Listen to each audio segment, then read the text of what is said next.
Yesterday I got a call from the hospital that my wife, Andrea, 29F, met with an accident. In my 35-minute drive to the hospital, I just prayed Lord my wife be safe. I rushed to the ER to find her getting treated. I felt relieved to know she was out of danger and that it was not a life-threatening accident. The nurse handed me her phone and other belongings. I asked her if they knew how the accident happened. She said the complete details are not there yet, but they have informed the cops and they are investigating the car. The cops arrived and gave me a copy of their initial investigation. I was shocked to find that she was intoxicated, rammed into a parked car, and later derailed onto a sidewalk.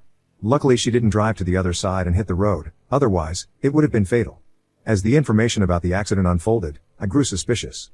First, she was not supposed to be driving through the road where the accident happened. It was Wednesday afternoon and she was supposed to be at work and not driving 25 miles away from home. Second, why would she be drunk in the afternoon? The cops handed me the copy of the dashboard footage and it suggested that Andrea was playing loud music and rash driving. The alcohol was determined during her medical examination. I was investigated for an hour. The cops wanted to know if she was depressed or had a fight with me before she decided to get drunk and ram into a parked car. I had to show them the chats of yesterday and the day before. She texted me in the morning yesterday asking if I would come late or usual. I said usual, but if I think it's gonna be late, I'll inform. She ends it with a love you and heart emoticon. I had no phone call with her after that for the cops to think I was behind her depression or dilemma or whatever it was. They asked me what Andrea was doing in the accident location, where she was returning from. I said I had no idea. Initially, they did not believe me, but after an hour-long investigation, they let me go. They had no reason to suspect me. I was then allowed to meet Andrea. I enter her cabin and cuddle her. She was partly conscious. The first thing she asked me, "Where is my phone?" I was shocked. She was still under local anesthesia, in pain, but all she cared about was her phone. I lied that it was with the hospital authorities. She seemed relieved. My mind was already fogged with the investigation report, and now her weird question made me even more suspicious. There were so many questions in my mind, but I decided to park it until she recovers. I cuddled her to sleep. Her behavior sparked curiosity in me. I pulled out her phone from her bag, which the nurse had handed over to me. It was discharged. I used my power backup to charge it. As soon as I switched it on, it started buzzing with several notifications. I put it on silence mode. All the buzz subsided in a minute, but there was a continuous notification popping up from one chat. I couldn't read the message from the locked screen. Then there was a call from someone saved as Corner House. This is a small eatery at the corner of our block from where we regularly order takeaways and home delivery, but why was she getting a call from that restaurant so late at night? I kept staring at the screen, contemplating whether to respond or not. There were some 5 back-to-back calls from that number with an occasional chat notification. I'm not an insecure person who goes around snooping into my wife's personal space, but the circumstantial evidence forced me to forget my morals. I unlocked her phone using her fingerprints. She was in deep sleep under medication, and I spent the night sitting by her bed and uncovering my failed marriage. As I suspected, the chat notifications were from the same contact that she had saved as Corner House. Evidently, she had saved someone else's number with that restaurant name to safeguard herself if I ever happened to see the call or chat notification. If we were at home and I saw a call coming from Corner House, I would have suspected nothing. It came out that Andrea had been cheating on me for over 6 months or more. I checked AP's number on my phone, but he was not on my contact list. I looked it up on a caller app and found his name to be Kevin. I know no one with such a name. It's difficult to determine when it actually started. The chat history was backed up until 6 months back, so I'm guessing it is at least 6 months old, if not more. The chats were outrageous and demeaning to me. It was disheartening to read how she was describing her desires for AP while mocking my abilities in bed. She was telling him how I last for no more than a blink and she has to fake her orgasm to keep me happy. They have been meeting every week and sometimes twice a week at their secret hideout. She met with an accident when she was returning from her fucking session, and that explains why she was asking about her phone, and that's why she was drunk. Knowing Andrea, I understood that they had sex because she likes to have it when drunk. But I thought it was only with me, but there she is, going around fucking men in a drunken state. Reading their chats made me throw up. She was sexting him all the time, in the middle of the night, during her work hours, and even when she was out with me. The last time they sexted was when we were watching a movie, the day before. I remember clearly she was cuddling me and we kissed and made out. I feel so gross to think that she was imagining me to be him all this while. There was no fucking way I could have suspected that she was up to this. We had regular date nights, went on trips, and talked to sleep. Sex was twice a week. Not sure if this is inadequate or okay or how many times others do it. Haven't gone around surveying what others do. It hurts me to think that I was not able to keep her satisfied. Had she told me this, I might have figured out a solution. She never expressed that she wanted more or something else. I thought we were close enough to be brutal honest with each other, but guess we were not. I snooped into her social media account but didn't find AP added there. Their only mode of communication was through chats and calls. How do I find him? Who the heck is this guy who has been satisfying my darling wife? I've been up the whole night. Now I feel dizzy, but the rage in me is not letting me sleep. I want to call AP to the hospital and beat the shit out of him. I don't know what I'm gonna do now. Maybe just need to head out of here. Update 1. You know what? I left that whore at the hospital, threw away her phone, packed her belongings, and dumped it outside my house. I also did a couple of other things. I'll come to it eventually. I left the hospital room and went home, but I was feeling very uneasy. I wanted to do something about my pain. I was racing inside the house thinking what to do while Andrea's phone was continuously buzzing with AP's calls and texts. That son of a bitch was concerned that she wasn't replying. I decided to fix the problem first. I opened the phone and started chatting with him as Andrea. Pasting the text conversation here. Read corner house as AP. Me, hey, don't call/text me. I don't want to be with you anymore. Corner house, wait? Why? Corner house, what happened? Are you mad at me for something? Corner house, are you mad that I didn't stay longer? I promise next time we'll spend the day together. Corner house, why ain't you replying? Okay, talk to me first. We can sort this out. Me, I'm never gonna meet you and stop texting me. Corner house, can we meet today and discuss this? Corner house, how about I pick you up from work? I'll tell Connie I'm working overtime. Corner house, okay, are you upset because my divorce got delayed? Trust me, I'm gonna shove the paper to Connie this month. Me, no. Don't do that. I don't enjoy sex with you anymore. You are no more than just a toy for me. Your cock excites me no more. I found another cute guy who lasts longer than you. Corner house, what? You're messing up with me, don't you? Me, I'm not. I'm going out for a date with him tonight. Corner house, don't do this. You know I love you. Me, one more message and I'm gonna tell your wife everything. Corner house, you slut. The beeping stopped after that. Then I accessed her work email on her phone and sent a resignation letter to her manager, asking for an immediate release. He replied asking for a reason. I responded that I, Andrea, am pissed off with the toxic work culture, people there are shit and the manager is a womanizer finding opportunities to grab booties. I also wrote that if he doesn't approve my resignation, I'm gonna expose all the truth to the management. The resignation was approved within minutes. Glad, I was a good listener. Listening to Andrea's work BS actually helped me today. I felt a small victory. So, now she is jobless and single. I have nothing to do with it. She quit her job and dumped her lover. Poor girl. I took her credit card and swiped off all the little money she had. I even burnt all her ID cards, passport, and bank documents and didn't leave a trace of it. I flushed the ashes. If she has to find it, she needs to scavenge the gutter and put it back. One victory after another. It would take her months if not years to get a copy of these documents from the government authorities. She would be on cast for ATL 2 months. She can't go running to government offices to get these documents even if she finds out they are missing.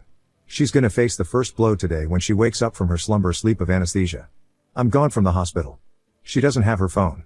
No one in her family or friends knows that she's in hospital. She doesn't have her insurance details with her. I'm not saying she would be stuck at the hospital for ages. No, but she would have to struggle for every bit of it. She has no card/money to pay the hospital bills. Even if she manages to contact her insurance provider, she has no ID with her. She might take the authorities' help to call her parents or friends, but that's not gonna be easy. Her parents live 5 hours apart. Let's see how her friends are gonna help. After having a satisfactory smile pulling this off, I packed her clothes, accessories, and other belongings and kept them outside the house. While I was in the middle of this, I got a call from the hospital. The doctor wanted me there to discuss the discharge formalities. I asked when are gonna discharge her. They said tomorrow. I said I'd be there tomorrow, right now stuck with other stuff. They said it would delay the process and they might keep her admitted for another day.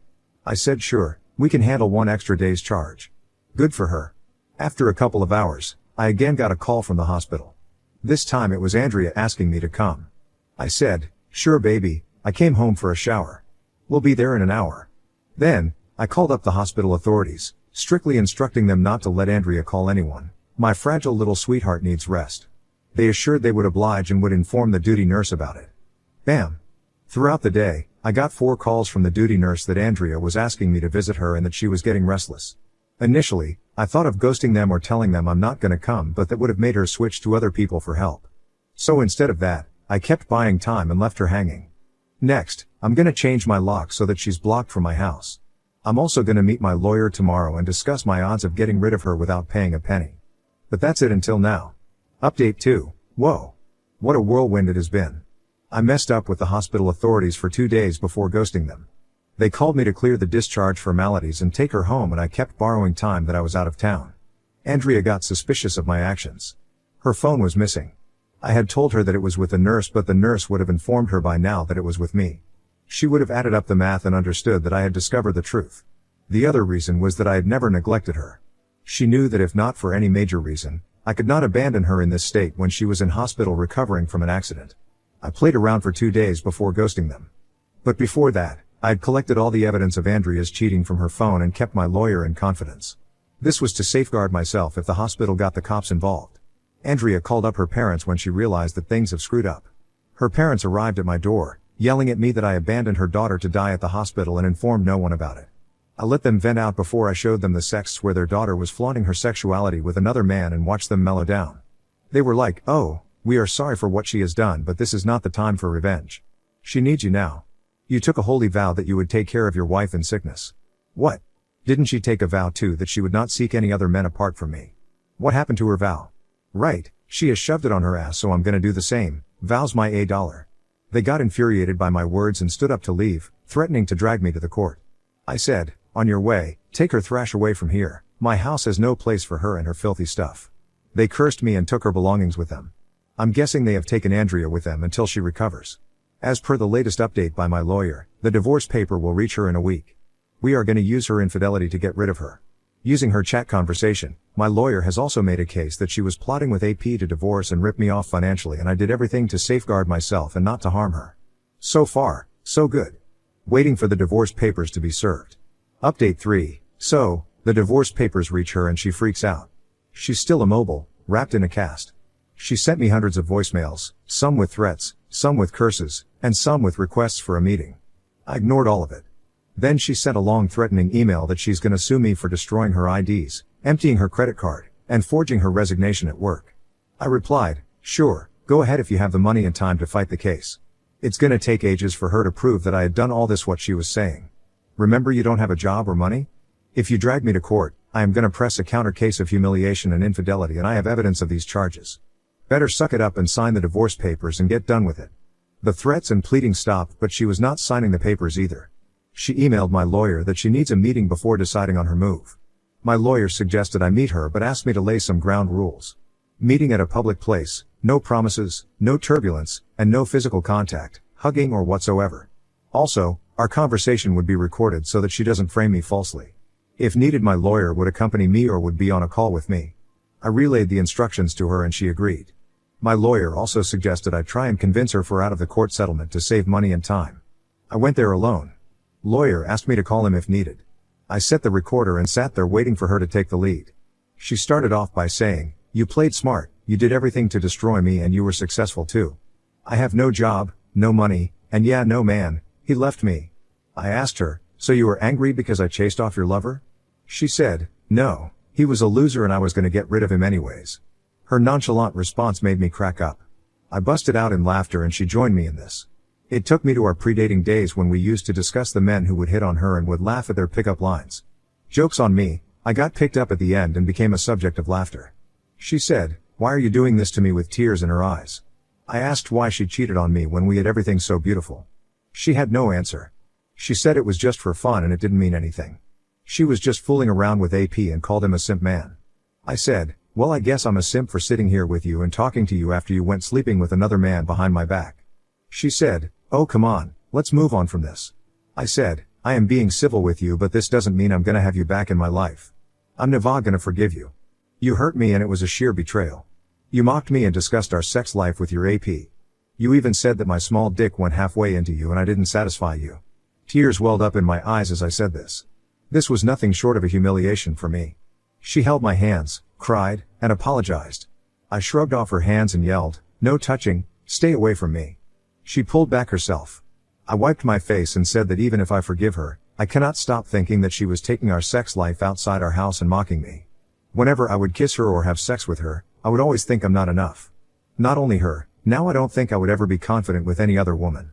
I would always think, what if she thinks the same as Andrea? What if I'm really not enough? She was again crying and said, "I didn't mean any of those things I said to AP. I said it only to take him in confidence. You are enough. You kept me happy. I was a fool to get distracted and cheat on you, but I promise, I never loved AP but you. I never thought of leaving you. Please, trust me," I said. "Trust you? Never." She pestered me, assuring that she would be loyal and would never lay her eyes on anyone but me. I said, "Didn't you take this vow at the altar, yet you slept with another man?" She was left with no choice but to sign the papers.